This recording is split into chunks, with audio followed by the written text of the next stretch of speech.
English writing skills, punctuation marks, lesson 6. In this lesson, we'll practice writing titles and names, titles of artistic works, names of artists, and more. And I'll explain when we need commas with adjective clauses. Finally, we'll take a look at the use of quotation marks to set off words with a special meaning.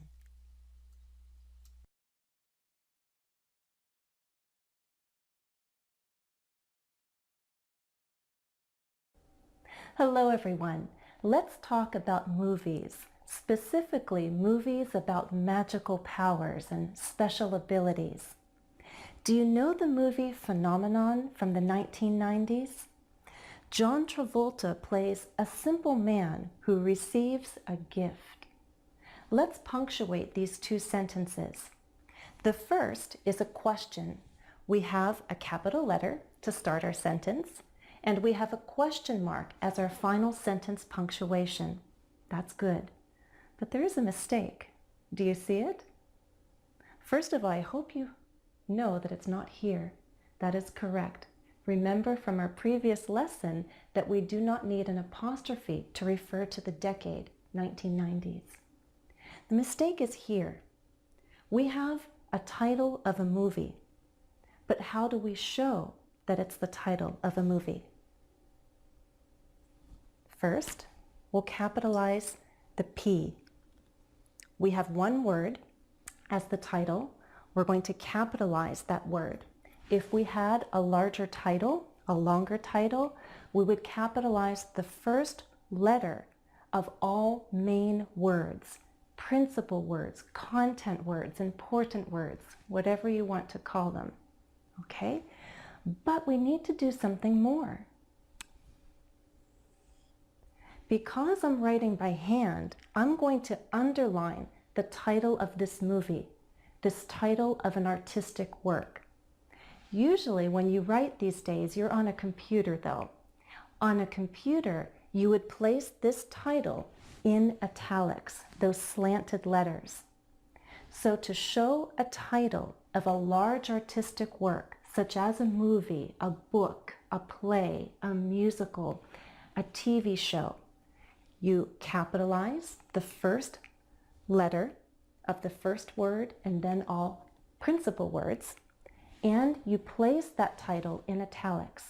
If you happen to be writing by hand, you can underline the title. Okay? Moving on. John Travolta is a name of a person. This is a proper noun. Let's be sure to capitalize the J and the T, first name and last name. He plays a simple man who receives a gift. Here we have an adjective clause. We have this information and it's describing the noun man. The question is, do we need a comma right here? To answer that question, you have to understand, is this information necessary or additional? Is it extra and could we leave it out? No, this information in the adjective clause is necessary. It identifies man. Because it's identifying the noun, we do not need a comma. Commas are used to set off adjective clauses that give extra information that could be left out. That's not the case here, so no comma. Finally, I'm going to use double quotation marks around gift, making sure my period falls inside the double quotation marks.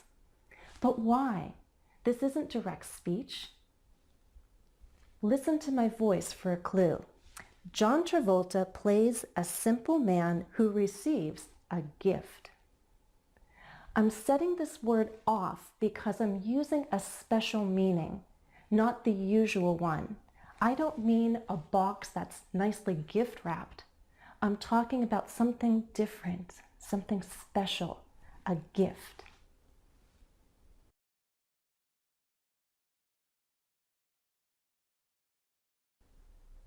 Let's continue talking about the movie Phenomenon.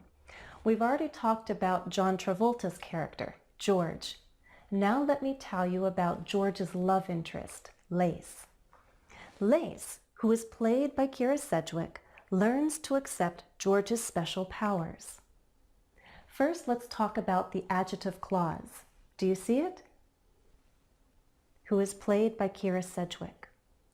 Does this adjective clause give necessary information or extra information? Could we take the clause out, and would the statement make sense? Yes. I could say Lace learns to accept George's special powers. Makes perfect sense. Because this gives extra information, it's additional, I'm going to set off the adjective clause with commas. If I were to read this aloud, my voice would recognize those commas with a slight pause and slightly lower intonation. Listen.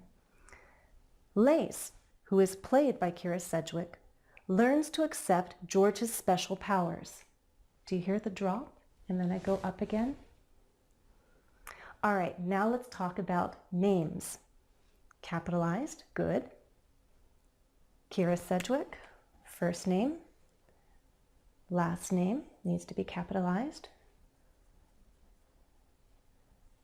George, whose power? George's power or powers. Okay, capitalizing all of our names, our proper nouns. Let me share some other names from the cast and crew of Phenomenon. Here's one, Sean O'Brien. This actor has an Irish name. Look how his last name is written. This format is seen in many other Irish last names. O'Hara, O'Malley, O'Rourke. They all have an O, apostrophe, and then another capital letter.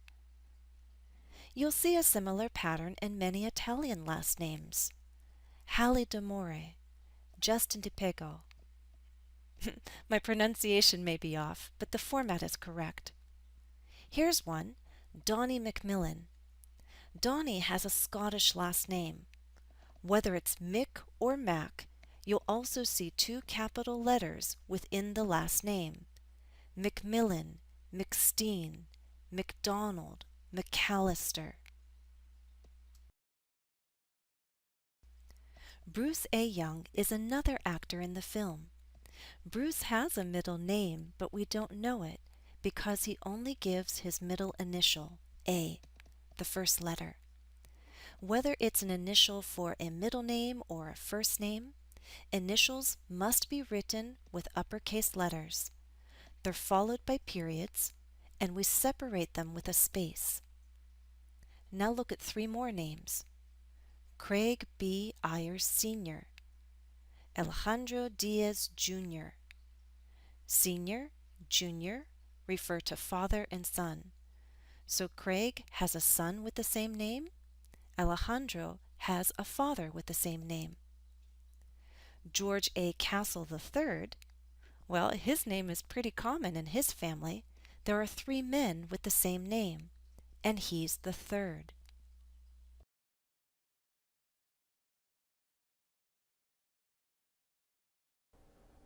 Do you know what a soundtrack is?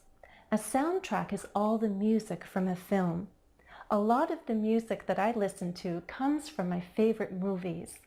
As for Phenomenon, the film has a good soundtrack with songs like Have a Little Faith in Me. Look at this sentence. Capital letter period. Looks pretty good, but here we have a title. A title of what? A song. First, let's capitalize the words that need to be capitalized. The first letter of the first word and all important words. So not an article, but an adjective, a noun, and this pronoun. This is a preposition, a short one. We don't need to capitalize it. This is a song. Compared to a book, a movie, a much larger artistic work, songs are relatively small artistic works. We don't use italics, we use quotation marks. This is the end of my statement, so my period falls inside the double quotation marks. Have a Little Faith in Me is the name of the song, the title. Other examples of smaller artistic works, let me think, are songs, poems, short stories. Those are some common examples. So again, larger artistic works are placed in italics, or you can underline if you're writing by hand.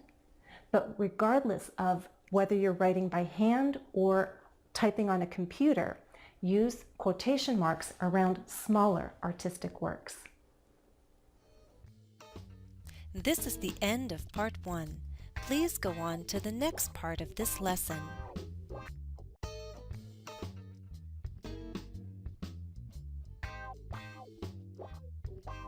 Please visit my website today at www.englishwithjennifer.com. You'll find study tips, interactive exercises, vocabulary videos, and more.